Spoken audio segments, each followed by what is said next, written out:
नारदଙ୍କୁ विष्णु लीला सम्बन्धी बुझाई कहले ଏହି लीला गाइले शुणिले समस्त पाप क्षय हुए। पद्मकल्प पर धरणी को हिरणाक्ष असुर हाथ उद्धार करने को बराह रूप धारण कले। से पुणी रुचि ऋषि और आकुति सुयोग्य भाव जन्म हेले। से त्रिलोकर पीड़ा हरण कर नाम है हरि। कपिल रूपे जन्म हुई माता देवहूति को मायर उद्धार कले। अत्रि तपस्या संतुष्ट होई तांकर पुत्र रूपे जात हेले। तांकर नाम है दत्तात्रेय। सृष्टि सर्जना पाई चतुष्सन भाव से जन्म होइथिले। धर्म और दक्ष कुमारी संतान नारायण रूपे जन्म हेले। ब्रह्मवाच तार उदरु पूर्व कल्पे जन्मिले नारायण रूपे। नरस्वरूप नर नाम सर्वसुंदर पुण्यधाम। निश्चल तप जोग ध्याने बसिले बदरिकाश्रमे। अति दुस्सह तप घोरे इंद्र कंपिला स्वर्गपुरे। दक्षिणे अपसरा गणे मिलिले बदरिका बने। दिव्य सुबेशे नाना रंगे आसी मिलिले तप भंगे। दोले उर्वशी रूप देखी लाजे होइले अधोमुखी। उपनयने मुनि जन कामकु करन्ति दहन।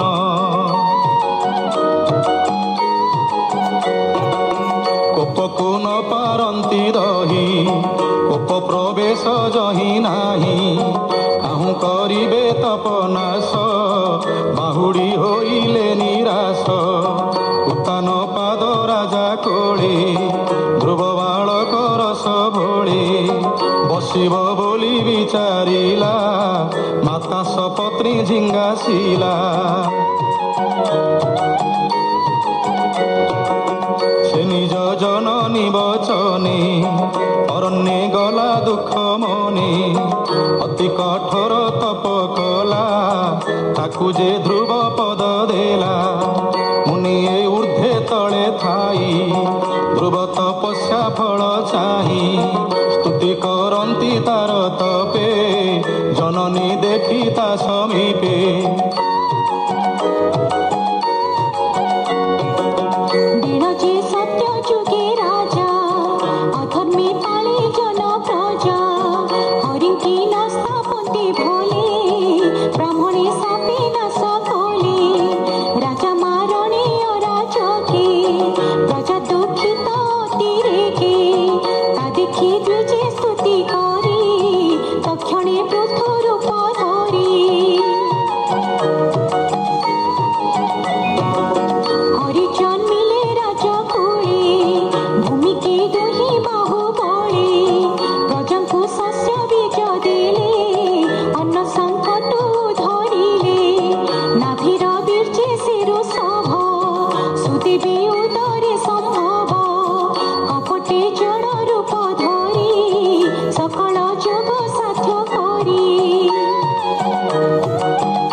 राशि थिला जे महाजले पशि से बेद सलीलु धरी ମନୁକୁ ଦେଲେ ନରହରି ବାସବ ସମ୍ପଦ ଉଦ୍ଧାରେ କ୍ଷୀର ସମୁଦ୍ର ମନ୍ଥିବାରେ ମିଳି ସକଳ ଦେବାସୁର ସମୁଦ୍ରେ ସ୍ଥାପିଲେ ମନ୍ଦର ଅଗାଧ ଜଳେ ମଧୁହାରି ମିଳିଲେ କୁର୍ମ ରୂପ ଧରି ପୃଷ୍ଠେ ବହିଲେ ଗିରିବର ମନ୍ଥନ କଲେ ଦେବାସୁର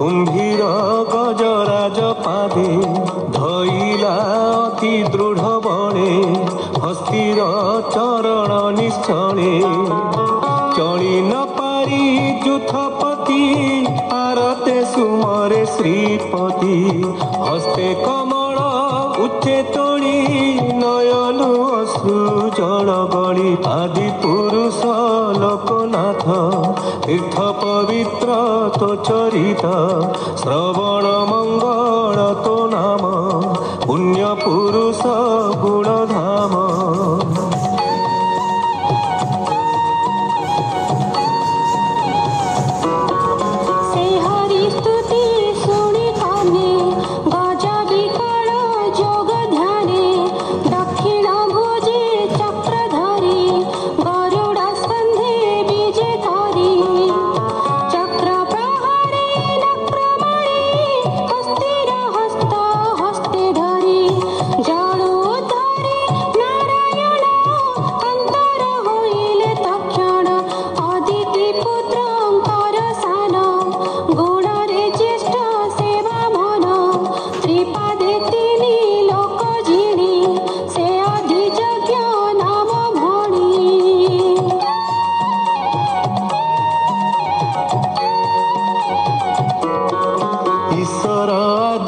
তনু ধরি কেহি ন পারে তাহা হরি সে বলি দৃঢ় সত্য মনে কৃষ্ণ চরণ আরাধনে মন্ত্রীর বোল ন শুনিলা ত্রিপাদ ভূমি দান দেলা বিষ্ণুর পাদর যে ইচ্ছা ইন্দ্রাদীপ দে নাহি বাঞ্ছা সর্বসম্পদ আত্মা তুলে अर्पिला विष्णु पाद मूले तुझे नारद तार अंशे शरीर बहु मोर बंश